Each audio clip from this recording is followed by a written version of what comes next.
Okay, it's a little loud where I'm at right now because the place is packed. A lot of people have filed in after work, me included, so I'll try and make this as brief as possible and as clear as possible. But if you guys already have heard or just hearing, the Brothers, a sibling band, has broken up. They are no longer a rock group. And many people said that the breakup was not very good. Now, keep in mind, none of the group members have talked. There's just something that is being come out right now. This is from something I'll leave a link to USA Today, but it says that the Jonas Brothers have become the latest casualties in the steady historical stream of sibling bands breaking bad. We won't know just how bad the split is until they start talking, but until then, let's revisit the dozen of others over the years and take a look at the event that might have led to the group's demise. Um, it goes on and talk about the backstory that Nick was the first to get the music bug, landing on Broadway as a mere type. His brothers decided to back him up, and the band was born. After their creaky clean songs found favorites with Disney, the trio appeared in Hannah Montana and toured with Monthly Cyrus, paving the way for tweener music camp rock. Once they were all grown up, the brothers split off into different paths temporarily.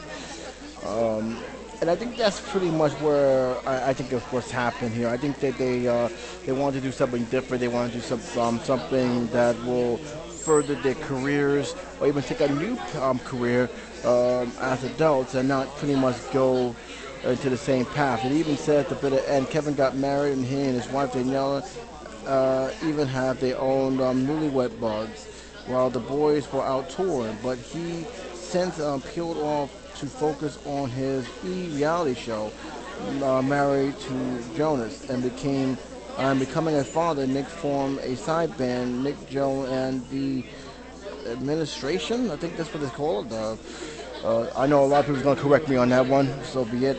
Joe embarked on his solo career. None of those projects matched the success of the band's brothers, however. Um, so it also goes on to say that after the Jonas Brothers abruptly canceled their tour, speculation about the group's future went wild. No other details has been revealed other than that and a deep rift is at the center of the split. Again, I just think it's pretty much them trying to go their separate ways. I just think they don't have that same passion being a group as they once were when they were young. Keep in mind, things have changed. Their priorities have changed. Their attitudes have changed. I don't think that there's something that they was honking on each other as USA is pretty much hinting. But we won't know until at least they start talking, if they ever will talk about it. They brought up some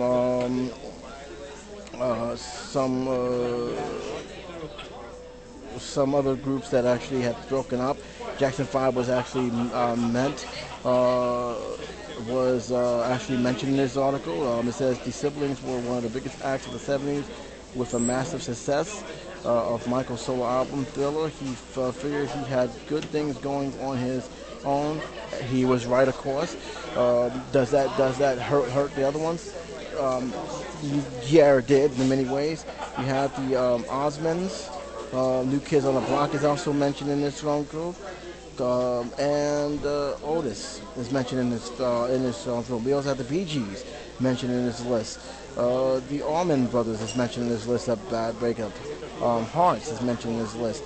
Kings of Leon is mentioned in this list. So there's a lot of people mentioned in this list, but the Jonas Brothers falls into that category because they were a big group. They were a group that many people thought had a legitimate shot. But like I said, when it comes to teen band groups like this, two things are going to happen. Either they're going to evolve, which the percentage rate on that is very, very small, or one group, if not all the group, is just going to have their own career, and that career could mark either success or failure. I'm a little bit surprised, and maybe it's because they have actually reunited just recently, is NSYNC. NSYNC was one of those groups that was very big and surprisingly was one of the few that people thought will go beyond that boy-girl tag because their latest music, some of their music was more geared towards older with older demographics. But as you all know, Justin Timberlake went on his own, had two successful albums, now having a third and fourth successful album, with 2020. So there's a so I was kind of surprised they didn't put him in there. But again, they didn't leave on bad terms. It was just Justin Timberlake went on his own and became successful on his own, and now he's pretty much back in the music spotlight. So that's kind of a little surprising that that's happened. Now, from what I've been gathering here, I don't hear much from the fans. The fans haven't said much about it, but that's going to change over time. But the important thing is, we don't know if there was a bad riff. From what I read, it looks like one of the group decided it was better off they focus elsewhere. He's a family man now. He has a child of his own, and I think that was one of the main sticking points.